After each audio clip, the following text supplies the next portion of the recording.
Hello everyone, कैसे हैं आप लोग। नमस्कार, मैं प्रमिता स्वागत करती हूँ आप सभी का एक नए वीडियो लेक्चर में। तो थंबनेल देखकर आप समझ ही गए होंगे कि यह वीडियो किस विषय में होने वाला है। तो टीचर्स के लिए कुछ पोस्ट निकला हुआ है जाकिर हुसैन कॉलेज में, दिल्ली कॉलेज में। तो उसी के विषय में आज हम इस वीडियो में बात करेंगे, ठीक है। तो आप जब सर्च करोगे गूगल पे जाके जाकिर हुसैन दिल्ली कॉलेज, तो इस प्रकार से आपके सामने इंटरफेस खुलेगा। और एक बात, खाली जाकिर हुसैन दिल्ली कॉलेज नहीं सर्च करोगे आप, साथ में इवनिंग भी लिखोगे, ठीक है। जाकिर हुसैन इवनिंग दिल्ली कॉलेज लिखोगे तो आपके सामने इंटरफेस ऐसा खुलेगा। खाली जाकिर हुसैन कॉलेज लिखोगे तो दूसरा कॉलेज है वो आपके सामने खुल जाएगा।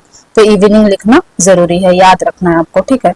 तो जब इसे खोलोगे तो आपके सामने ऐसा ओपन होगा होम पेज। इसके बाद आप इसे थोड़ा स्क्रॉल करके नीचे जाओगे तो देखो यहाँ पे न्यू अपडेट्स आपके सामने से स्क्रॉल हो रहा है। तो न्यू अपडेट्स में आपको देखना है, यहाँ पे थोड़ा सा सर्च करना है आपको।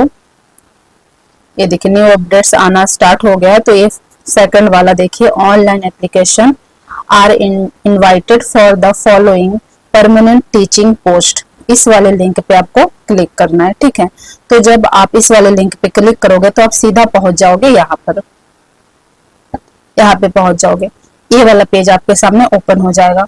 तो देखिए ये कब निकला हुआ है फॉर्म। ये फॉर्म निकला हुआ है 10 तारीख को, ठीक है। 10/7/2024 को निकला हुआ है। तो यहाँ आप अप्लाई करने के लिए, अगर आप एलिजिबल हो, आगे हम बात करेंगे इस विषय में, अगर आप एलिजिबल हो तो आपको इस वाले वेबसाइट पे जाके फॉर्म फिलअप करना है। यहाँ पे देखिए वेबसाइट दिया गया है इनके द्वारा, ठीक है। तो इस पे जाके आपको फॉर्म फिलअप करना है। तो आपका क्या हो जाएगा, फॉर्म फिल हो जाएगा। आप यहाँ पर देख लेते हैं कि यहाँ जो पर मंथ की सैलरी है कितनी होने वाली है, 57,000 और 700, ठीक है। 57,000 और 700 पर मंथ की यहाँ पे सैलरी होने वाली है। जिनको यहाँ पे जॉब मिल जाएगा उनको पर मंथ इतनी सैलरी मिलेगी। आगे हम थोड़ा सा और देख लेते हैं कितना पोस्ट है और किस किस सब्जेक्ट के लिए निकला है।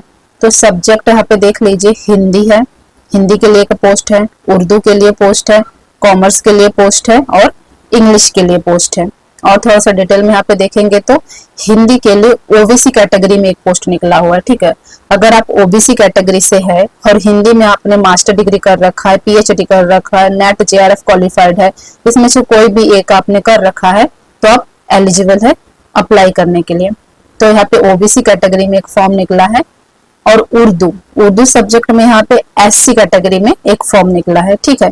तो सेम ऐसा ही है कि उर्दू सब्जेक्ट में अगर आपने मास्टर डिग्री करा हुआ है, या फिर आपने नेट जेआरएफ क्वालिफाई किया है, या फिर आपने पीएचडी करा है, तीनों में से कोई भी एक चीज आपने किया हुआ है तो आप एलिजिबल है अप्लाई करने के लिए।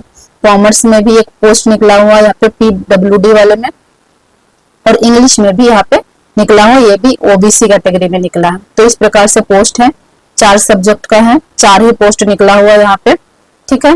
तो आगे आप थोड़ा सा देख लेना, पढ़ लेना।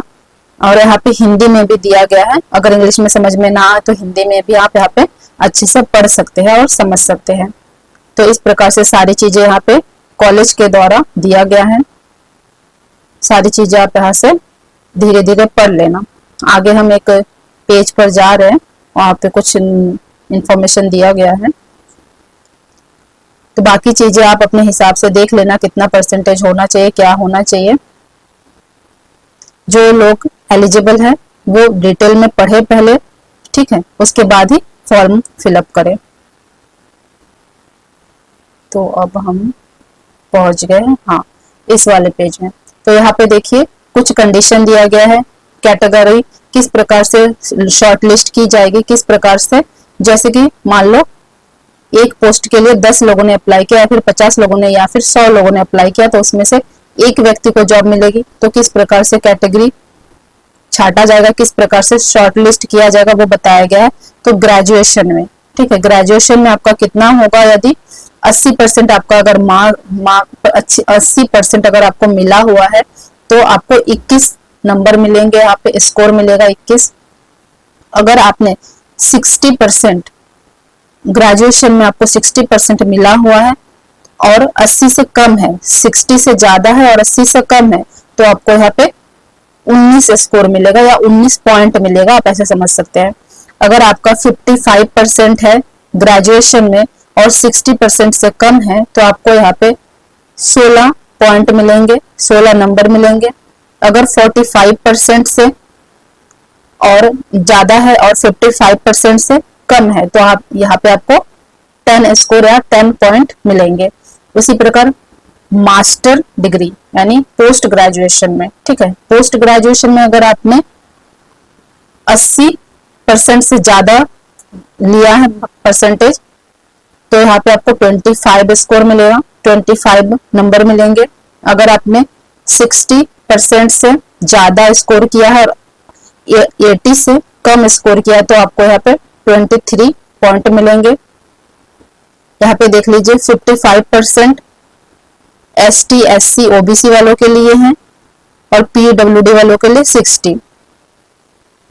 तो इस प्रकार से इसको कैटेगराइज किया गया है, आप लोग डिटेल में देख लेना। तो यहाँ पे कितना मिलेगा, 20 पॉइंट मिलेंगे। इसी प्रकार एमफिल अभी बंद हो गया, पहले एमफिल था, लेकिन कुछ बच्चे ऐसे भी हो सकते हैं कि अभी अप्लाई कर रहे हैं जिन्होंने एमफिल कर रखा हो।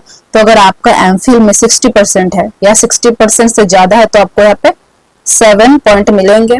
और अगर आपने 55% से कम या फिर 55% से ज्यादा या फिर 60% से कम आपने लिया है, स्कोर किया है, तो यहाँ पे आपको 5 पॉइंट मिलेंगे, ठीक है। तो इस प्रकार से कैटेगरी बना दी गई है कि किस प्रकार से शॉर्टलिस्ट किया जाएगा। यहाँ पे नीचे और भी देख लीजिए, यहाँ पे PhD अगर आपने कर रखा है, नेट JRF नहीं भी किया, सिर्फ PhD अगर आपने किया है तो आपको यहाँ पे 25 पॉइंट मिलेंगे या 25 नंबर मिलेंगे PhD करने के। अगर आपने नेट JRF कर रखा है, नेट प्लस JRF, तो 10 मिलेंगे आपको। अगर आपने नेट क्वालिफाई किया है तो सिर्फ 8 मिलेंगे आपको। इस प्रकार से आगे भी दिया गया है कि रिसर्च पेपर अगर आपका पब्लिश हुआ है तो उसके आपके 6 पॉइंट मिलेंगे, ठीक। तो इस प्रकार से कैटेगरी बनाई गई है। तो ये था पोस्ट के बारे में कुछ जानकारी, और डिटेल में अगर आपको देखना है तो इस पेज को अच्छे से पढ़ लेना आप। अगर आप एलिजिबल हैं तो जरूर से अप्लाई करना। तो इतना ही जानकारी देना था आप लोगों के लिए, तो आज के लिए इतना ही। Thank you so much.